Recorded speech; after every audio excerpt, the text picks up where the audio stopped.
ಜಗವೆಲ್ಲ ಜಂಗಮನ ಆಸ್ತಿ, ಲಿಂಗವೆಲ್ಲ ಅಂಗವ ಆಸ್ತಿ. ಜಗವೆಲ್ಲ ಜಂಗಮನ ಆಸ್ತಿ, ಲಿಂಗವೆಲ್ಲ ಅಂಗವ ಆಸ್ತಿ. ಹಿಂದುಳಿದ ಆಸ್ತಿ ನಿಂತ್ಯಾವಲಯ.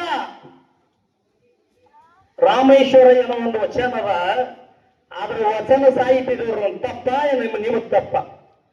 ನಿಮ್ ಹುಸನ ಮಾಸ್ತರಿಗೆ ತಿಳಿದಿಲ್ಲ ಪದ್ಯ ಮಾಡೋಕೆ. ನಾವು ಅಪಲತ್ತೀವಿ, ಮೂರು ಗುರುವಿ ಕೊಡ್ಬೇಕಂತ ನಮ್ಮಲ್ಲಿ ಅಪೇಕ್ಷೆ ಅದ. ನಂಬಲ್ಲಿ ಯಾವಾಗೂ ಇಲ್ಲ. ನೀವು ಇದ್ದಂಗೆ ನಾವೀ ಮನುಷ್ಯರೇ ಇದ್ದೇವೆ. ಆದ್ರೆ ಗುರುವಿಗೆ ಯಾವಾಗ ಕೊಡ್ಬೇಕು ನಮಗೆ ಮುಂದಿನ ಬಾಳಿಗೆ ಬಂದು ನೀವು ಹೇಳ್ಬೇಕು. ಆತ್ಮ ಪರಮಾತ್ಮ ಅಂದ್ರು ಶರೀರ ಪಂಚಭೂತಗಳು.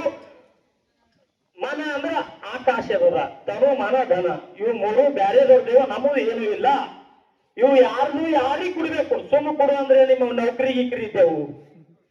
ಇವು ಏನ ಮುಂದಿನ ಪಾಳಿಗೆ ಶೋಧನೆ ಮಾಡಬೇಕು. ಯಾಕಂದ್ರೆ ಚುಂಚೂರು ಸಂಗೊಳಿಗೆ ಬಂದಿದ್ದೇವೆ ಅಂದ್ರ ಎಲ್ಲೆಷ್ಟೇ ಶಾಣಿಯರ ಅನುಭಾವಿಗಳಾರ ಒಳ್ಳೆ ರೀತಿಯಲ್ಲಿ ಸಾಹಿತ್ಯ ಹಾಡಿ ಒಳ್ಳೆಯದೇ ವಿಚಾರ ಮಾತಾಡ್ಯಾರ. ಯಾಕಂದ್ರೆ ಹೆಣ್ಣ ಗಂಡ ಎಲ್ಲ ನಮ್ಮ ಸಂಸಾರದಾಗ ಇದ್ದೀವ. ಇವೇನ್ ಬ್ಯಾಡ್ರಿ ಪಾಪ.